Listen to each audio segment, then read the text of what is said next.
kita dyan sa vaccine na yan. Ay, nako po. In any case, the House of Representatives vows to perform its budget oversight role in relation to the COVID-19 procurement.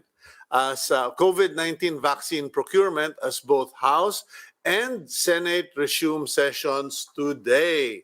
Okay, the head of the Armed Forces of the Philippines, or AFP, on the other hand, is looking to dismantle all guerrilla communist fronts of the NPA, or New People's Army, by year end. Okay, take note the word fronts. Okay, kasi hindi lang po ang atake nila ay mismong dun sa NPA armed units. This statement from the AFP is they are going to dismantle all NPA fronts na sa kanilang pag-aakala ay representante o nakakubling mga kasapi, kaibigan ng NPA. So that's going to be an interesting thing to watch in 2021. Okay. And consumers would have to continue tightening their belts as prices of pork and chicken show no signs of slowing down, especially that the African Swine Fever is now also in the Visayas. Kung tumama na sa Luzon, tumama na sa Mindanao, tinamaan na rin ng Visayas, although localized, very localized incidents, and I think the agriculture officials in that area, both local and national, are trying to contain it. But the question here is, we will discuss all of this with Agriculture Secretary William Dar later on the program. Kasi yan na po, no, nagiging problema na natin yung presyo ng mga pagkain. And that's the wrap-up of the news for the front page of the Philippine Star. Now, the time here is 8:09 in the morning. Let's go on to our first interview. Okay, I don't know if our first interview is available already. We're having some technical glitch from the studio. I do hope we can work this out soon. Okay, here we go. We seem to have had a glitch there. In any case, I don't know if he's on board already. I know he was earlier. Our first interview for the day is Father Nicanor Austriaco. Oh, we've interviewed Father Nick before. Part of the OCTA Research Group. Aside from being a professor yata siya of theology, he's also a molecular biologist. Father Nick, hindi ko nakita yun the last time. Welcome to the program. Good morning, Cito. Good morning. Thank you for having me on your show. Okay, it's a pleasure. Last time was a great interview, and once again, we'd like to hear from you because apparently there are issues of concern for many people. Number one, we all know that the UK variant is already determined to be in the Philippines. Some people are claiming, allegedly, that it could have been here since September of 2020. I don't know if you in OCTA have any insight to that. Then Secretary Mon Lopez is now supporting the call for minors as young as 10 years old to be allowed outside kasi parang it's hard to contain them na, not just for economic purposes but also for health purposes. We cannot keep children in a house for a year and not see them suffer physiologically. So that's one issue. And then, of course, the Pangasinan Provincial Health Officer or Department has refuted the OCTA Research Group's data na claiming that the positivity rate of Pangasinan is 18%. Sabi nila, 7% lang kami. Saan ang galing yan, data na yan? Anyway, Father Nick, would you care to comment on those things? Okay, so let's begin with the B117. So the B117 is the name of the UK variant, and it first appeared in low levels in the United Kingdom in September. So it's unlikely that it arrived in the Philippines in September, only because it was only appearing back in the UK at that point. However, there is a possibility that it entered the Philippines early in December, because it appears that it has been spreading around then. And if you remember, we did not lock down, we did not enact a travel ban against people coming in from Britain until around Christmas time. So there were a couple of weeks at the beginning of December when we were vulnerable to the B11 strain. Now, the B11 variant, B117 variant arrived in the Philippines officially a few weeks ago, as you know. But from what I understand, the LGUs and the national government have been very good at isolating and quarantining not only the affected 29-year-old Filipino, but all of the close contacts up to the third degree. So the hope, we will not know for sure, but the hope is that he was not able to infect anyone locally in the country. And if that is the case, after 14 days, that variant will die.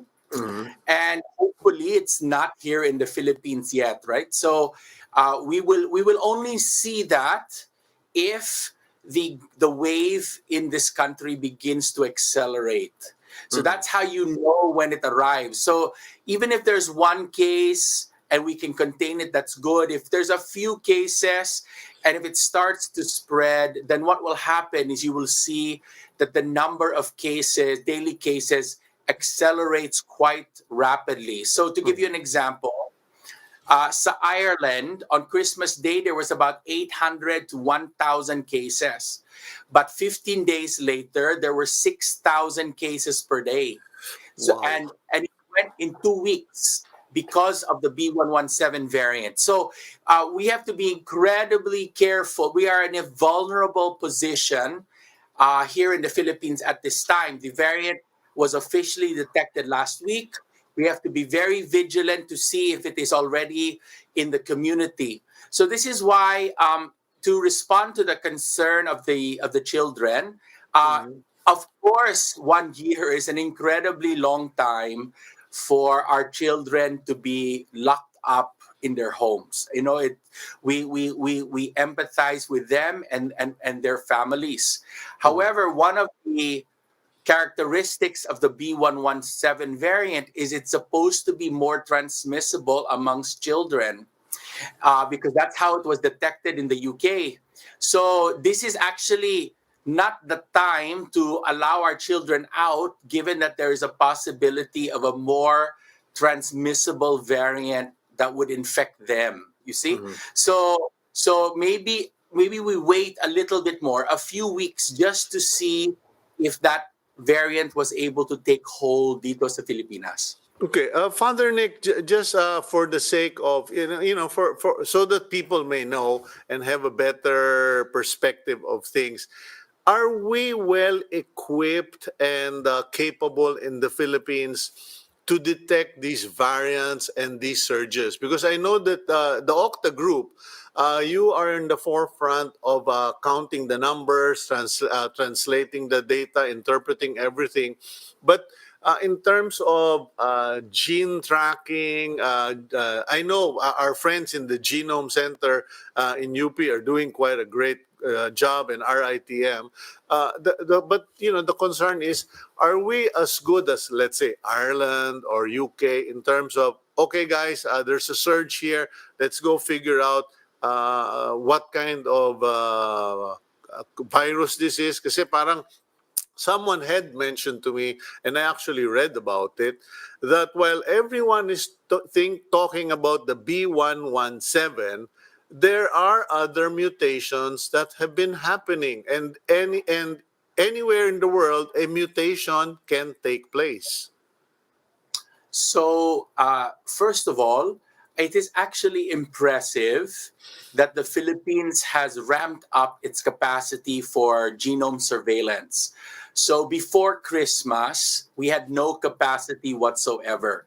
But the director of the of sequencing in the Genome Center, I've actually gotten in touch with him because he's a Tomasian graduate. And if you saw their most recent report of the viral sequencing of 300, I believe it's 305 samples, what you will see is that in a matter of a few weeks, the Philippines has been able to improve drastically its capacity to undertake genome surveillance. So I really congratulate the Genome Center for setting up this technology in record time. So that's the first thing.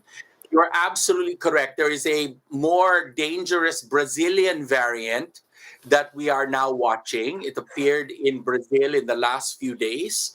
There is a variant from South Africa that appears to be similar to the B117.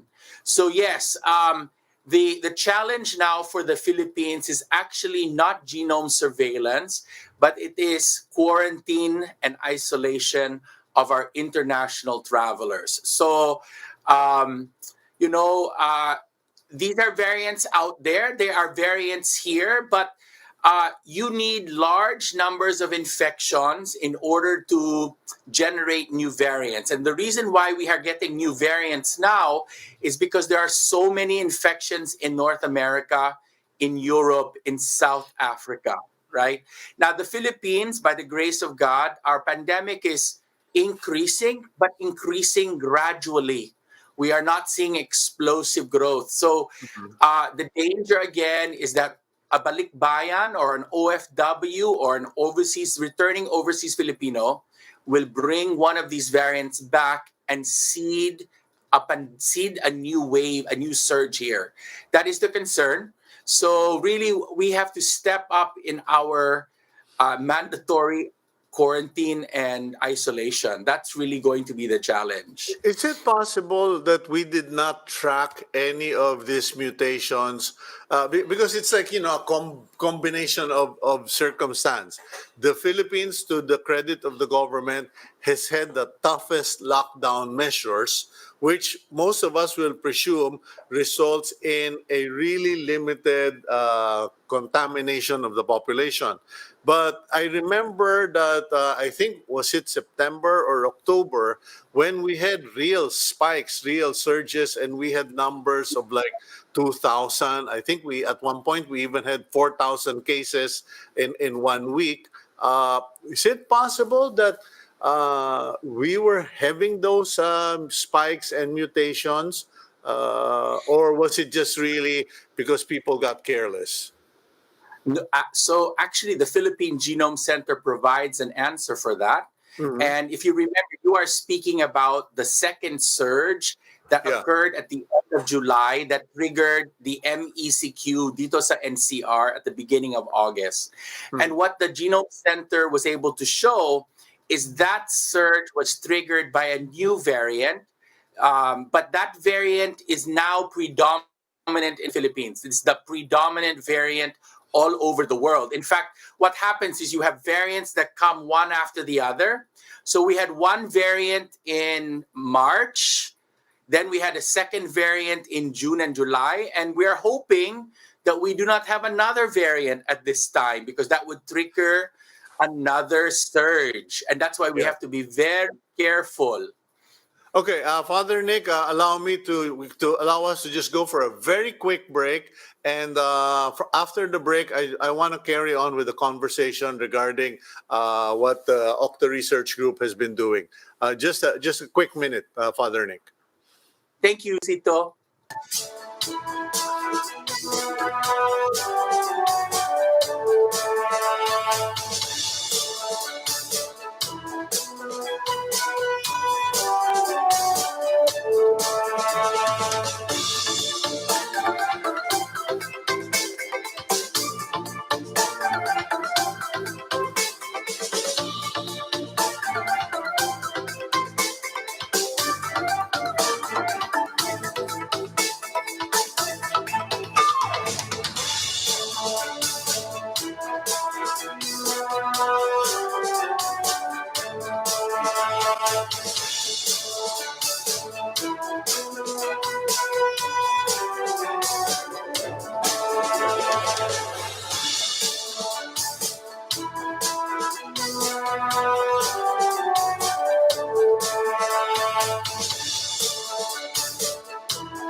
Welcome back to the program agenda. And with us this morning is Father Nick Austriaco of the University of Santo Tomas. Father Nick, let's get back to our conversation. You mentioned earlier that we should wait a few weeks before we start talking about letting the kids go out because the B117 virus or strain of the virus is highly contagious, predominantly among children. If I read correctly, it really hits 10 to 15 years old, or at least that was the population that got affected or infected in the UK.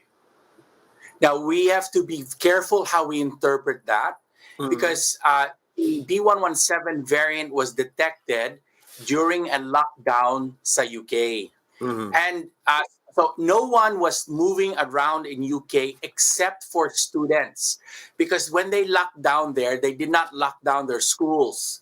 So you Mhm. see, what you saw is that it was being transmitted amongst children, and it's probably more transmissible amongst children, but we cannot be absolutely sure if that is from the effect of an inherent biological transmissibility amongst children. We think that is definitely up, but we cannot rule out that they were the only people going out of the homes at that time were children, which is why you Mhm. saw a transmission amongst children. But you Mhm. see, this is why we cannot take risks with our young people. That possibility is there, which is why I'm suggesting that we wait a few weeks to make sure that the B117 did not arrive and did not establish a foothold here in the Philippines. It will take about 2-3 weeks before we know that for sure. Okay, that basically addresses the issue or the myth that children are less vulnerable to COVID-19. Now, my question is: do you guys or are the professionals with the OCTA Research Group? Do you have data that tells us among the minors, 20 and below, what is the situation? Are they prone to bad infections? Kasi many of the cases I've heard personally, including my daughter, either it's mild or asymptomatic. I've not heard of severe cases. What about in Okta? What's your observation? So this is based on research from around the world. Mhm. Your intuition is correct. So most young people are asymptomatic or have very mild symptoms, even though they are just as infectious as adults. Now, I there are a few rare cases of very serious infections, but Mhm. they are very rare. So children are, by the grace of God, unlike, for example, during earlier pandemics, children have been basically resilient against COVID-19, but they are still very transmissible, and so they go home, and if they're bringing it home and they're living with Lolo and Lola, the danger is that they will give the virus to Lolo and Lola, and they will get a severe case of the disease. Okay, so at least, I brought up that point, Father Nick, because I've had friends who were really freaking out. It's like they're nearly on the verge of breakdowns. And I said, guys, just calm down. The kids are far stronger, more resilient, and they have better resistance. So they will probably recover from COVID-19 faster. But your point is on the dot. That doesn't mean they won't get it. That doesn't mean that complications won't happen. And And yeah, keep go in ahead. mind, this one add, right? None of the vaccines have been approved for these kids. So, Ooh. and we've calculated a 30. So, if you're looking at the Filipino population, about 30 to 35% of the Filipino population, our youngest Filipinos, are not eligible to be vaccinated. So, when the government is saying it has to vaccinate 70 to 80% of the population to reach herd immunity, what they're saying is they must vaccinate every adult in the country, because already we cannot vaccinate our children. So that's 30, 35, because the median age for the Philippines is 24. We have a significantly young population. Mhm. So as we move forward, parents are going to be nervous because we're going to start vaccinating, and they're going to say, why can't we vaccinate si kuya or si ate? And Mm. these are not approved for 17 and below, or 16 and below, depending upon the vaccine. And so we have to reassure our Filipino families that our children are very resilient. And so the best way to protect them is to provide herd immunity for them. And that means inoculating everyone else. So we basically get rid of COVID-19 in the adult population and hope and pray to God that the children don't have it. So in effect, presumably, then we wipe out everything. But thank you, Father Nick, because no one has brought that up. At least I haven't heard from government side, because everybody from government kept saying 70% will be vaccinated, but no one made that specific point that the reason we can only vaccinate 70% is because the kids don't qualify for No, vaccine. no, no, that's actually not true. Oh. We have to target, every country in the world will Mhm. target 70 to 75%. Okay. But in the Philippines, we have so many children that 70% is all the adults. So for example, if you go to Japan, 70% is not all the adults. So you can afford to have some adults who will not be vaccinated. But here, because we have so many children, 70% pretty much means all the adults. You see? Mhm. So we must inoculate 70% of everybody to get herd immunity. Or if the B117 variant becomes dominant, that number has to go up. So the Mhm. higher the transmissibility, the more you must vaccinate. Okay. Um, Okay, so it's not the government is not picking 70% based on our children. It's based on on the biology Herd of the virus. immunity. So those are But two. here, Yeah. but here, the reality is 70% is all the adults, because 30% of our population is children. Okay, well, at least now it's clear it's because of the adults, et cetera, and not because 70% is the poor population and No. 30% are the can afford. In any case, last issue, Father Nick, this issue with the Pangasinan provincial government and them taking issue with OCTA, saying, no, our transmission rate is not 18%, it's only 7%. In positivity rate, right? Oh, Not transmission. sorry, positivity rate. So, Sorry. so one of the things we have discovered as we do pandemic surveillance here in the Philippines is that we rely on DOH data and DOH testing data, and LGUs also have their own private data, often provided by their CESUs. So one possibility, if we do not have their data, we cannot confirm this. One possibility is that they are saying that their own data suggests that their positivity rate is lower than the positivity rate we calculate based on the DOH data. So we would have to, we invite the Pangasinan officials to get in touch with one of us, and then we can have a conversation. It may simply be we're using two different data sets, but I know that here in OCTA we rely on the DOH data, and the DOH data of all the laboratory submissions and reports is provided every day on the DOH data drop. So that is what we rely on. So there's a possibility that we are using two different data sets, and we would invite them to provide us with their data set so that we can compare. Okay. Father Nick, just a pahabol question, so to speak. Please bear with me. But, I was watching an international cable news report, and I was taken aback when the anchor read in the news, the Philippines has 400 something thousand cases. Now it's, I 500, think, now it's 500,000 500. now. Yeah. And I was I was taken aback because I said, wait a minute, we have recorded 500,000 cases. We don't have 500,000 active cases. It depends on the hearer or the listener or the viewer, and it could be misrepresented.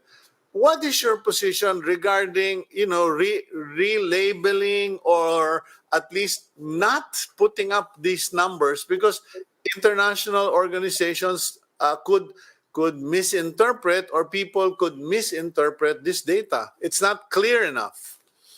So if you look at the Johns Hopkins website or Worldometer website or the World in Data website, you will see that they keep track of two numbers. One number is the total caseload, and so our total caseload is 500,000, just breached 500,000 yesterday. Mhm. Then there is what is called the active cases, and the active cases is what you are talking about. How many Yeah. cases currently are sick? So around the world, each country provides both numbers. So it's the responsibility of the local reporter to be sure that he or she is accurate with regards to reporting. So usually when you report, because every day I'm reading the newspapers and science journals to keep up with this pandemic, what you will see is there are three numbers that I have to look at. One is the daily caseload, how Mhm. many every day. You look at the active caseload, how many are still sick, and then the total caseload, how many have they logged or tested positive since the beginning of the pandemic. So we just have to label each one properly, and hopefully people are responsible enough Mhm. to be able to interpret that data. Okay, well, that's a good insight into all of that, because just looking at what's seen here, there's only one number, the active, not the no, the Not the new, total and the yeah, daily. new, but not the active, and just the total. In any case, Father Nick, thank you very much once again. I Thank you, Cito. personally learned again from you, and do stay safe, healthy, and strong in 2021, and may you have a godly, blessed, and happy New Year. God bless you too. Bye.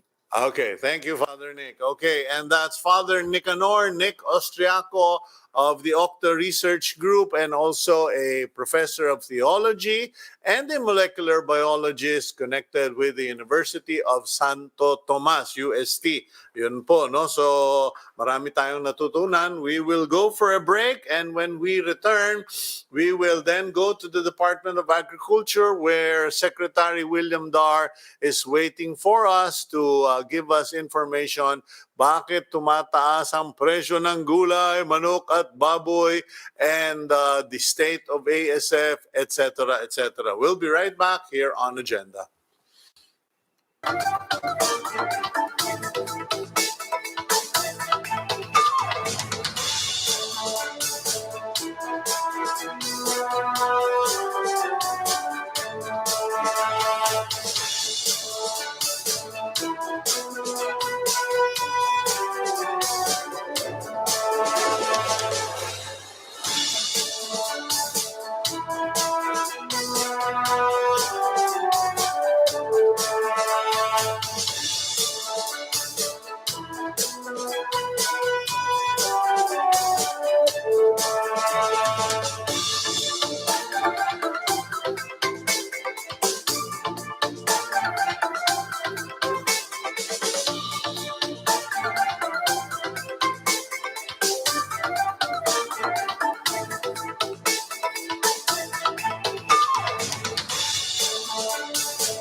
Welcome back to the program Agenda. I'm your host, Cito Beltran, and you are watching us via Signal TV channels 8 and 250, as well as on facebook.com/onenewsph, or on YouTube, just dial in One News. Okay, and at this point of the show, we will talk about food prices, and the African swine fever. Just for your information, higher vegetable prices are seen to happen this year after data from the Department of Agriculture showed a projected shortage in the country's supply of produce.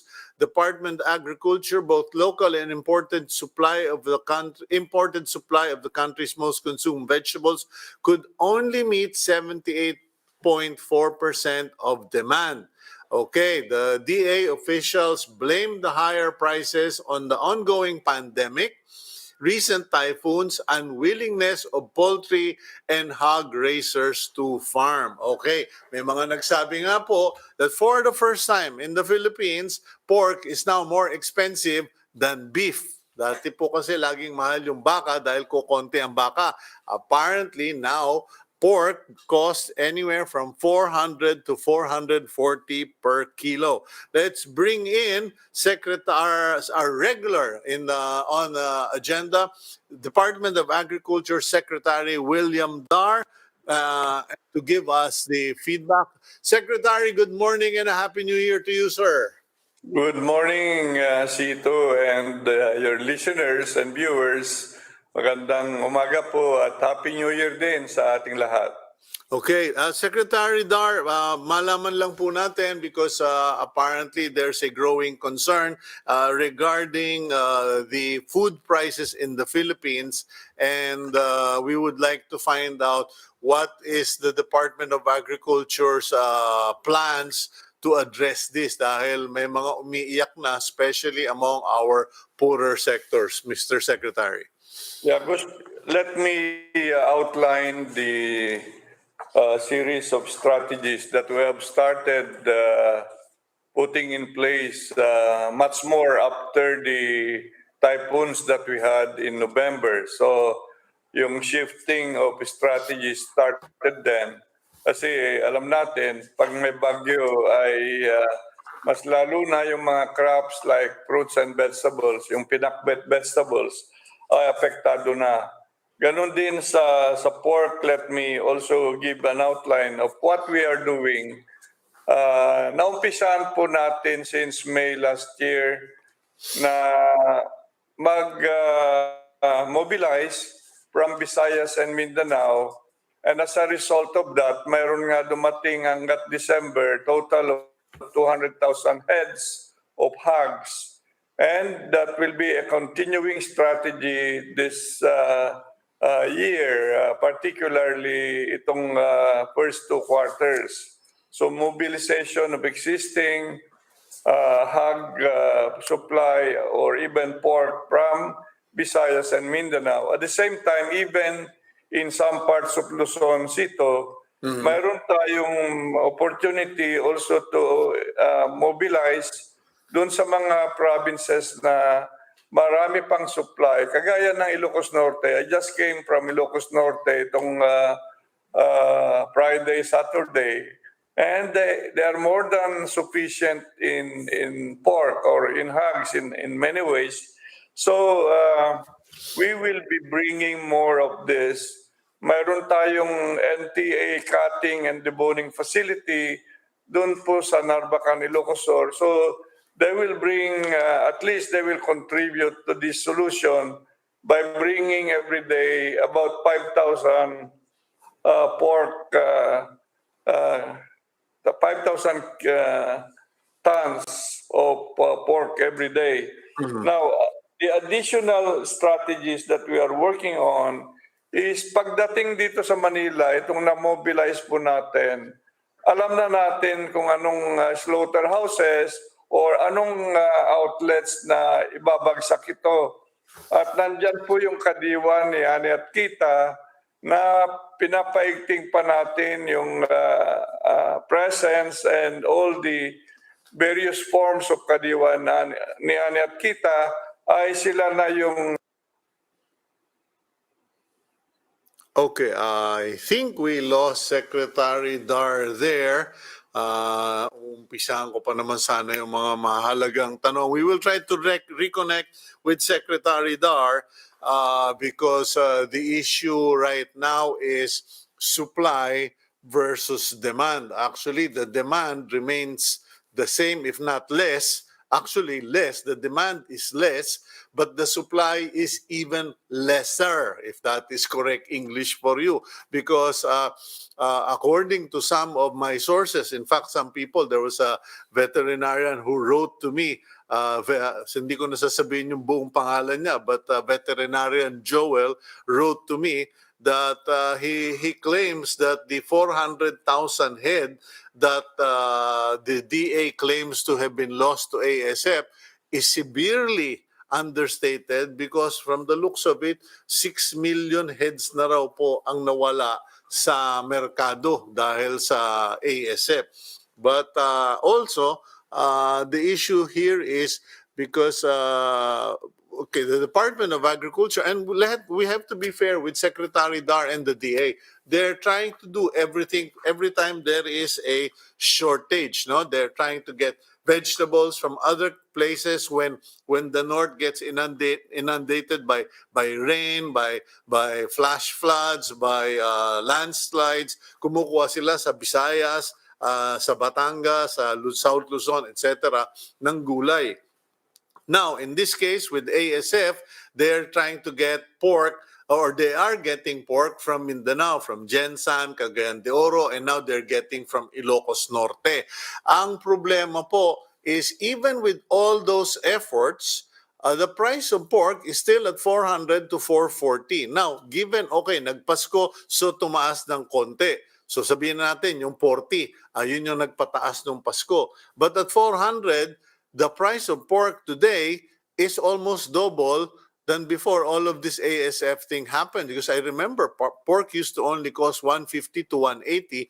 At 400, does that mean that 50% of the supply has disappeared? We will go for a quick break, and when we come back, we will try to reconnect with Secretary Dar.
Okay, you're back here on agenda, and let's bring back Secretary William Dar. Secretary, good morning again.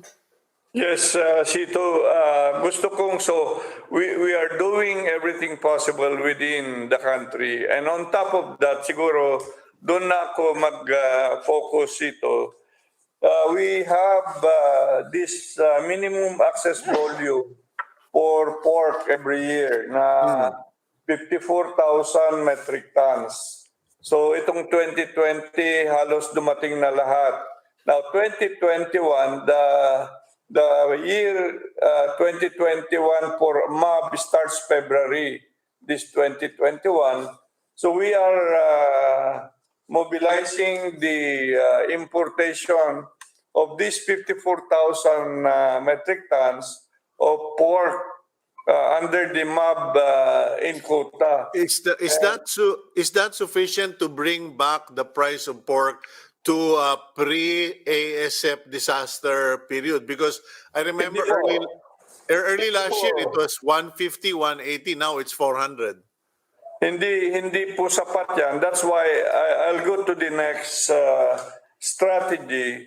So with the 54,000 metric tons ito na MAB, we will go through the process of asking for a higher volume of MAB for pork this 2021. And the process would be that we will justify all the data that we have will be used to justify and recommend to the President the potential tripling of the MAB volume.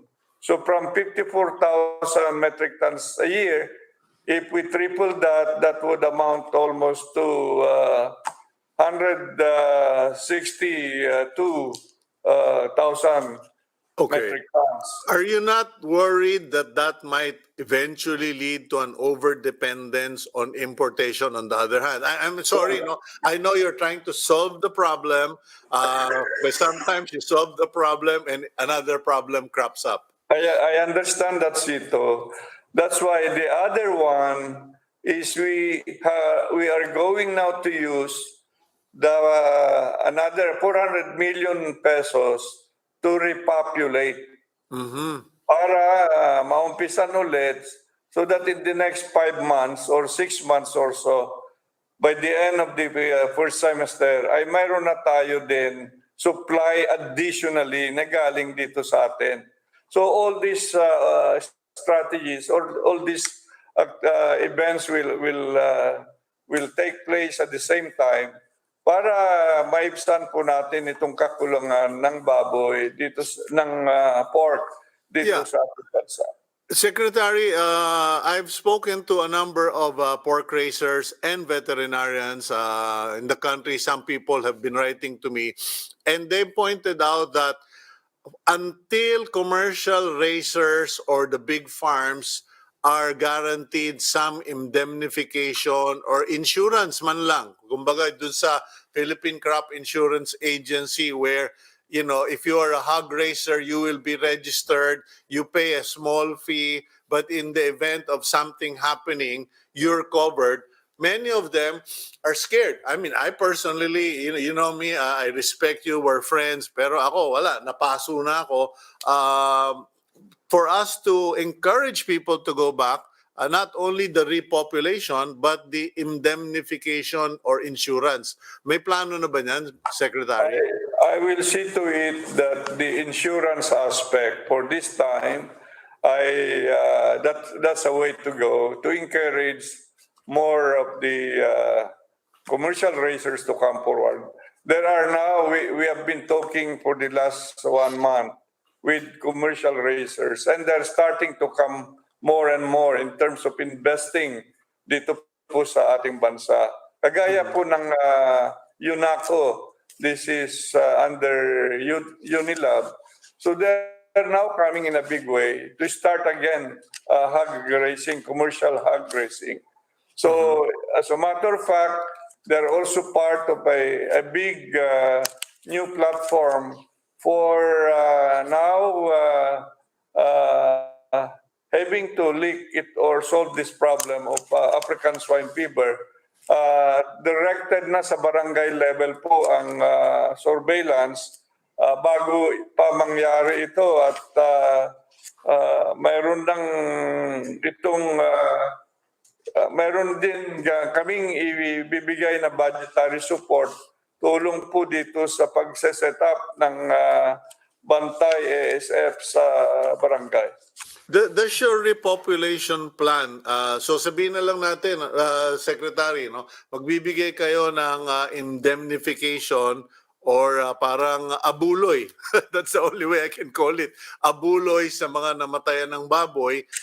Does the repopulation program also commits to replace the number of heads that were lost, or kasi ang alam ko dun sa trial, yung Sentinel na bibigay ng DA, 3 piraso.